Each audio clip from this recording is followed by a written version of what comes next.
జంట నగరాల్లో వినాయక నిమజ్జన కార్యక్రమం అట్టహాసంగా జరుగుతోంది. హైదరాబాద్లోని రహదారులన్నీ ట్యాంక్ బండ్ వైపు సాగుతున్నాయి. నవరాత్రులు భక్తుల పూజలందుకున్న లంబోదరుడు గంగమ్మ ఒడికి చేరుతున్నాడు.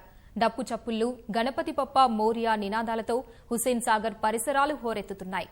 ట్యాంక్ బండ్ పై ఇప్పటి వరకు 2,500కు పైగా విగ్రహాలు నిమజ్జనమయ్యాయి.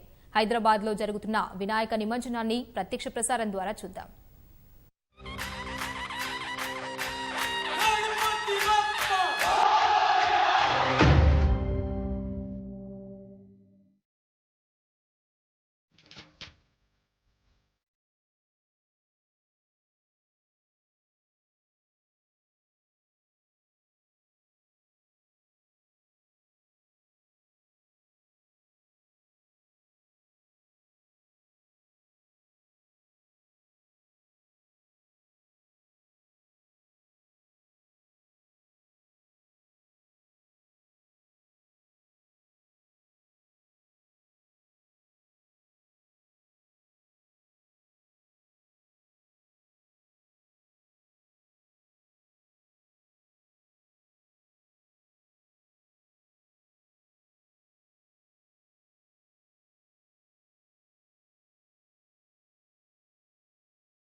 గౌరీపుత్రం వినాయకం భక్తావాసం స్మరేన్నిత్యం ఆయు కామార్థ సిద్ధయే.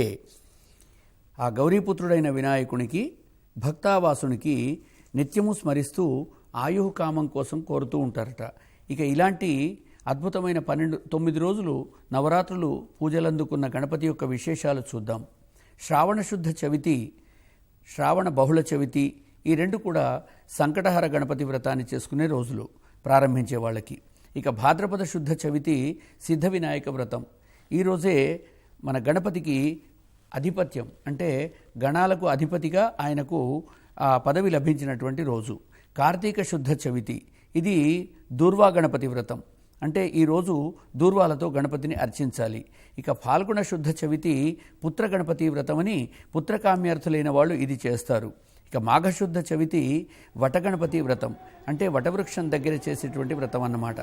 ఇక రక్తగంధానులిప్తాంగం రక్తపుష్పై సుపూజితం, గణపతి అథర్వ శీర్షంలో వేదంలో రక్తం లంబోదరం శూర్పకర్ణకం రక్తవాససం రక్తగంధానులిప్తాంగం రక్తపుష్పై సుపూజితం భక్తానుకంపినం దేవం జగత్కారణం అచ్యుతం అని గణపతిని కొలుస్తోంది. అంటే ఈ అచ్యుతుడు జగత్కారకుడైనటువంటి గణపతి ఎలాంటి వాడంటే రక్తగంధానులిప్తాంగుడు, ఒళ్లంతా కూడా ఎరుపు రంగుతో ఉంటాట సింధూర వర్ణంతో.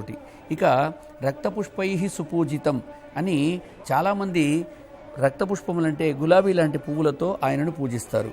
ఇక అథర్వణ శీర్షోపనిషత్తులో చెప్పినట్లుగా తాంత్రికులంతా కూడా ఎర్రని వస్త్రాలు కట్టి పూజిస్తారు. భగవంతునికి రక్తం, లంబోదరం, శూర్పకర్ణకం, రక్తవాససం అంటే ఎర్రని బట్ట కట్టడం, రక్తగంధ అనులిప్తాంగం ఒళ్లంతా కూడా ఎర్రని సింధూరం పూయడం, భక్తానుకంపినం దేవం అలాగా భక్తులపైన ప్రేమ కురిపించే ఆ గణనాథుణ్ణి ఈ విధంగా అర్థిస్తారట ఇక తాంత్రికులు కూడా. తర్వాత గణపతికి నైవేద్యం పెట్టాల్సి వస్తే చెరుకు గడలు, అరటి పండ్లు, ఉండ్రాళ్ళు, జిల్లేడు కాయలు, పేలాలు, ఉలవచారు, ఇంకా మోదకులు, ఇలాంటివన్నీ కూడా గణపతికి నైవేద్యంగా అర్పిస్తారు. అవి ఇచ్చేది కూడా గణపతి సంఖ్య 21 కనుక ఏకవింశతిగా 21 పత్రాలతో పూజించడం, 21 గరికలతో పూజించడం, 21 ఉండ్రాళ్ళు నివేదించడం ఇలాగా చేస్తూ ఉంటారు. ఇదే గణపతిని విష్ణు పార్షదులు లేదా వైష్ణవులంతా కూడా, విష్ణు భక్తులందరూ కూడా విశ్వక్సేనుడిగా అర్చిస్తారు. యస్య ద్విరదవక్త్రాద్యాః పారిషద్యాః పరశతం విఘ్నం నిఘ్నంతి సతతం విశ్వక్సేనం తమాశ్రయే అంటూ ఆ విశ్వక్సేనుణ్ణి గణపతిని విశ్వక్సేన నామధేయంతో వైష్ణవులు కొలుస్తూ ఉంటారు. ఇక గణపతి ఉత్సవాలు మొదటిసారిగా మనం తెలిసినట్లుగానే మహారాష్ట్రలో ఒక సదుద్దేశంతో తిలక్ గారు ప్రారంభించారని చెప్పి చెబుతారు. వీధి షూలో ఉంటే గణపతి బొమ్మను ఉంచడం పరిపాటి, అంటే గణపతి వీధి దోషాలను కూడా తొలగించడానికి శక్తియుక్తులు కలవాడు. అలాగే బంగారు ప్రతిమ ఉన్నటువంటి గణపతిని పూజిస్తే ఐశ్వర్యం కలుగుతుందని, మట్టి ప్రతిమ గణపతిని పూజిస్తే వ్యవసాయ అభివృద్ధి కలుగుతుందని, శిలా ప్రతిమ గణపతిని పూజిస్తే మోక్షము అలాగే జ్ఞానము కూడా సిద్ధిస్తుందని, వెండి ప్రతిమ అంటే రజత గణపతిని పూజిస్తే ఆయుష్ పెరుగుతుందని భక్తుల నమ్మకం. ఇక గణేశునికి ప్రియమైనటువంటి సప్తముద్రా లక్షణాలు ఉంటాయి.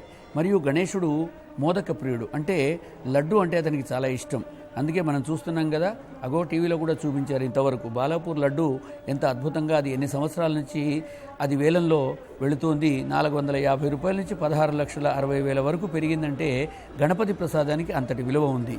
మొదటిది దంతముద్ర, రెండవది పాశముద్ర, మూడవది అంకుశముద్ర, నాలుగవది విష్ణుముద్ర, ఐదవది పరశుముద్ర, ఆరవది మోదక ముద్ర, ఏడవది బీజాపూర ముద్ర. ఈ విధంగా 7 ముద్రలతోటి భగవంతుడు మనను బ్రోచడానికి సిద్ధంగా ఉంటాడు. 8వైనటువంటి ఆ అష్టభుజాల్లో 8వైనటువంటిది అది వరదహస్తం. ఇంకా విద్యను ఆర్జించే వారికి, అంటే జ్ఞానాన్ని అభిలషించే వాళ్ళకి ఆయన విద్యా గణపతిగా, అలాగే నాట్యాన్ని నేర్చుకునే వారికి నాట్య గణపతిగా, గానం చేసే వాళ్ళకి గాన గణపతిగా దర్శనమిస్తూ ఉంటాడట. అందుకే ముదాకరాత్తమోదకం అంటూ ఆదిశంకరుల వారు ఎప్పుడో 9వ శతాబ్దిలో అంటారు. ఆదిశంకరుల వారు ఈ గణపతిని మోదక ప్రియుడుగా తన యొక్క కీర్తనల్లో కీర్తించాడు. ముద అంటే సంతోషంగా, కరాత్త మోదకం, చేతిలో ఒక లడ్డూ పెట్టుకొని ఉంటాడు. అందుకే మనం చూస్తూ ఉంటాం, వీధి వీధిన పెట్టే గణపతులకు కూడా ఆ లడ్డూను ఆయన చేతిలో ఉంచడం, తర్వాత దాన్ని అందరికీ ప్రసాదంగా పంచడం, ఇలాంటివన్నీ కూడా మనం వింటూ ఉంటాం.